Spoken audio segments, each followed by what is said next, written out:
Hey everybody, you know what time it is. It's my favorite day of the week, New Comic Wednesday, December 9th, 2020. I'm Tony Varela, and this is my co-host Yogi Yogs. We're going to tell you about all of today's hottest comics, variant covers, and key issues. Also found some key issues out on the hunt, and my buddy Chris let me dig through some collections and buy his collection and buy some comics from him as well. So, man, let's get started. I got a lot of comics to show you. So without any further ado, from Blaze Comics, we got the Cimmerian, the Frost Giant's daughter. This is the first issue, and it is written and drawn by Robin Recht. There was also a variant cover by Robin, but I couldn't pass up this Jay Anacleto cover. And man, coming out with a bang. That's one of the best covers of the day. I love Jay Anacleto's smooth, sexy pencils. Next up, from AWA Upshot, we got Year Zero number 2. Benjamin Piercy is doing a great job writing this book. Volume 1 was great, although it didn't quite end the way I would like. But Juan Jose Rip's art inside is excellent, and these Kari Andrews covers are super dope. Next up, another new title from Boom. This is Seven Secrets number 5, written by Tom Taylor, who's the writer of DC's Deceased series right now, which is really good. Danielle DiNiculo's art inside is not to my taste, but the Tom Taylor writing is good enough to carry this book, and we got us a Derek Chew cover. Next up, from Coffin Comics, hide your kids, hide your wife, because we've got Lady Death Blasphemy Anthem, and I had ordered 2 copies of this one. I had to grab this one off the wall. It wasn't in my box, unfortunately, but was able to. I was happy to get the one. That's a beautiful cover. It's written by Brian Pulido and Mike McLean, and I really like the Diego Bernard art inside, but this Matt Meerhoff cover, super sexy. There's also a Sun Kumanaki. I love saying that. Sun Kumanaki. Oh, and I don't know if you know who Sun Kumanaki is, but her art is beautiful, and she is as well. Oh my goodness, you need to check it out. Next up, crossover number 2. I checked out the number 1 issue, and I was not overwhelmed, but it was okay, and it's Donny Cates, so I'm going to give it some rope. Geoff Shaw's doing the art and cover on this. There are multiple covers for this, as well as cameos inside from heroes in the Marvel and DC universe, or so I've been told. Now, nobody's talking about this book right now, but The Devil's Red Bride number 3, I've really been enjoying this. So gritty, like a gory version or horror version of Mulan, and it is nice. Sebastian Gerner's doing a great job writing this book. We got John Bivens doing the art, and that is the Tim Daniel cover B. Next up, now this is the type of book that I absolutely hate. DC, it's a collaboration, a holiday collaboration to boot, an assortment of writers and artists. The only reason I bought this is because it's going for about $30 on the eBay right now. Ivan Rice does this cover, but the only reason I bought this book is for that first Future State Flash named Jess Chambers, also known as Kid Quick. Oh, thanks for the kisses, Yogi. And actually I had to buy 2 of those. You know, leave it to DC to do some crap like this to sell a sorry-ass $8 book, so whatevs.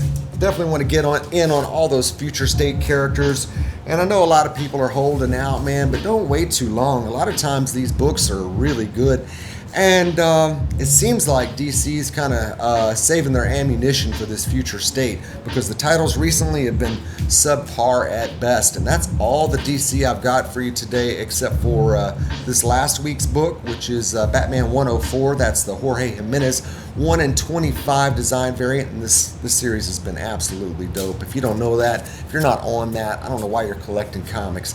And then I also got this cover by Rafael Grassetti, and this is Superman Endless Winter number 1. Andy Lanning is doing the writing on this. This Phil Hester art inside is absolutely terrible. Do not like it at all, and this whole Endless Winter run right now I think is very subpar. Like I said, I think they're saving their ammunition. I hope they're saving their ammunition for Future State. So for Marvel Comics, a lot of Marvel books I picked up today, and this is Avengers number 39, of course, written by Jason Aaron. Dale Keown is doing the art inside, actually, and I enjoy his art. Greg Tuccini is doing this nullified variant cover, and is it me, or does that look like a really mad rat on top of some cheese? I think it does. I think it was on purpose.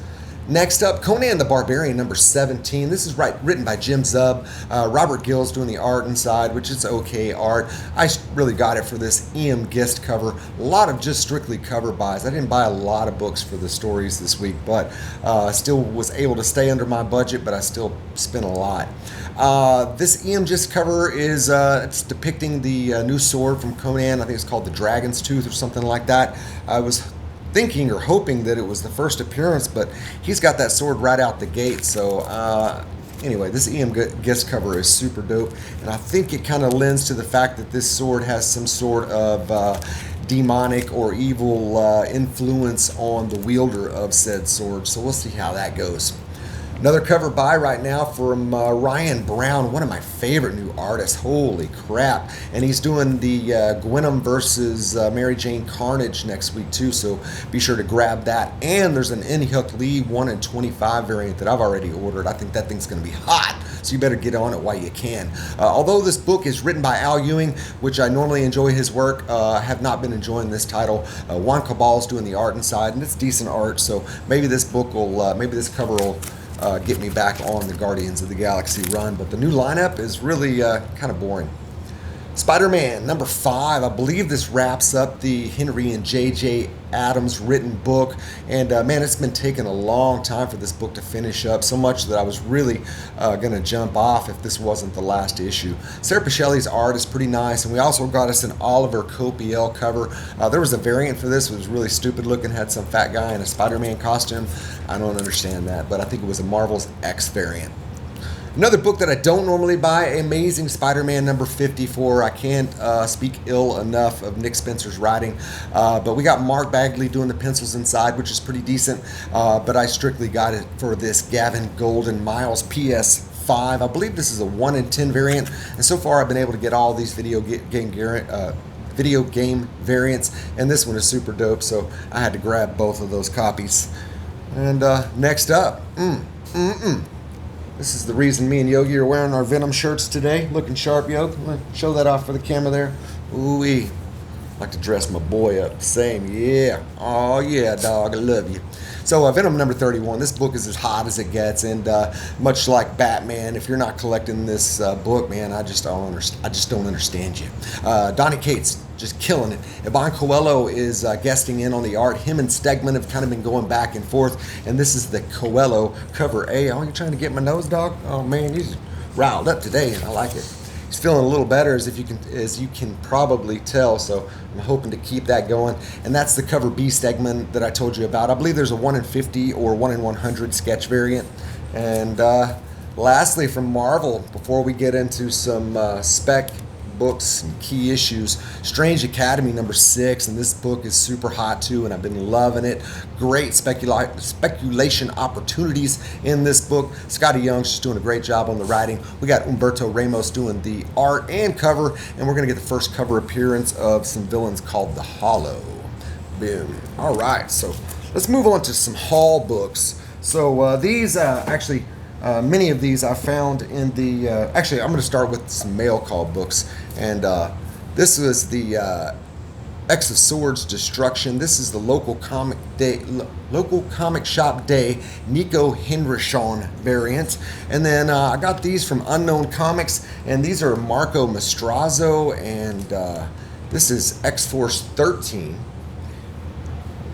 No, excuse me. Yeah, that's X-Force 13, and this is 14.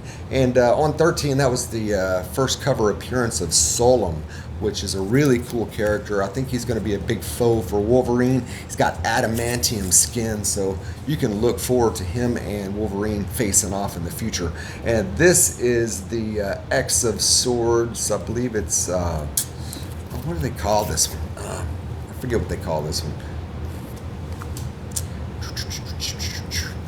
Oh yeah. So I saw a preview for American Gods, and it looked really cool. I didn't know it was season 3 already, but I went ahead and snatched up the full series of those. I got them at a good price on the eBay, but I tell you what, guys, sent it in a mailer envelope, which is one really thin piece of cardboard, almost like a cardboard backer for a comics, but none of the comics had backers in them, and there wasn't one on the top. They were just flopping around in there, man. Couldn't believe it. Couldn't believe it. I've seen worse horror stories, and I've had worse shipping, but you just got to wonder what people are thinking sometime.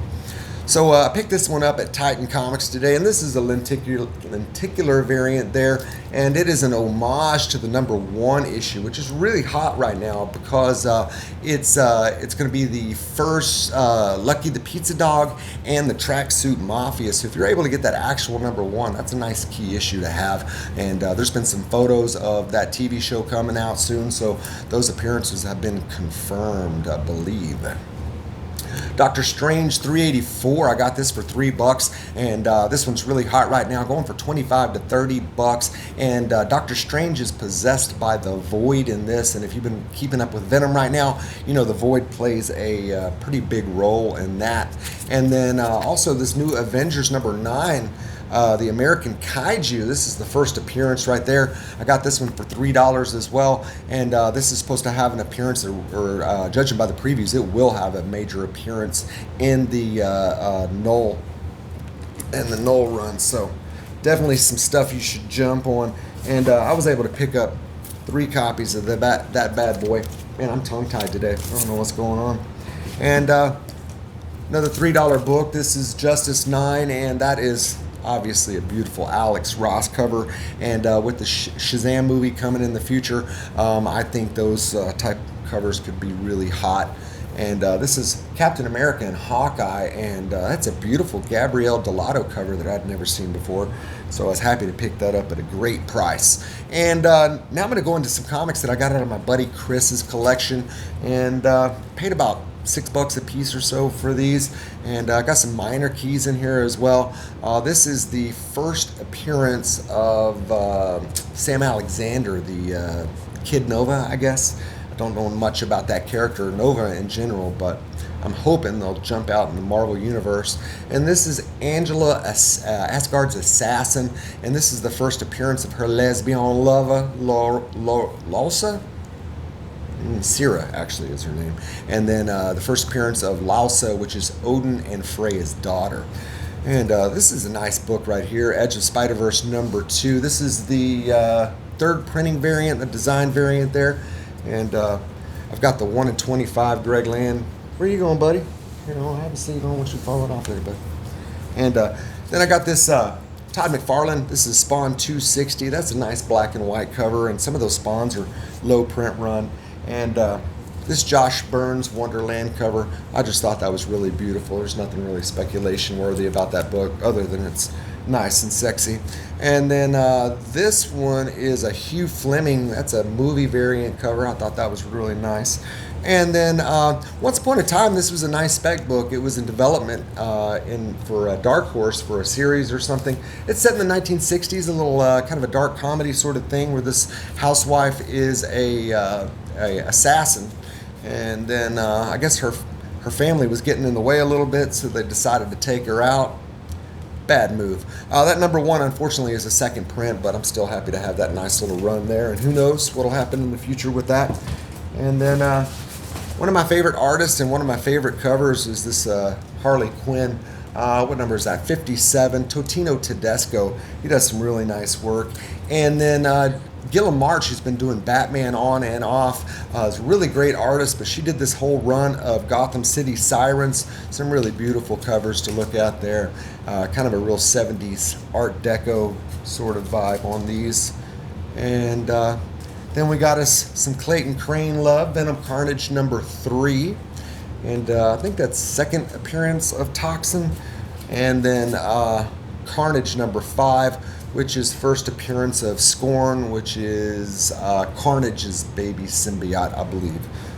And love me some Gabrielle Delato. That's the Grim Hunt series, Part 2, Amazing Spider-Man 635. And I absolutely love this cover and this series.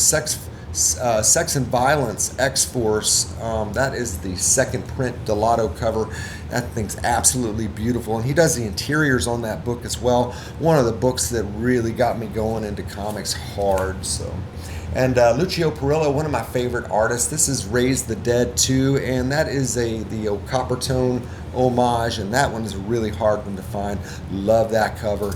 And this Vampirella 29 is absolutely gorgeous as well. I hope there's not too much glare on that issue right there because it's gorgeous.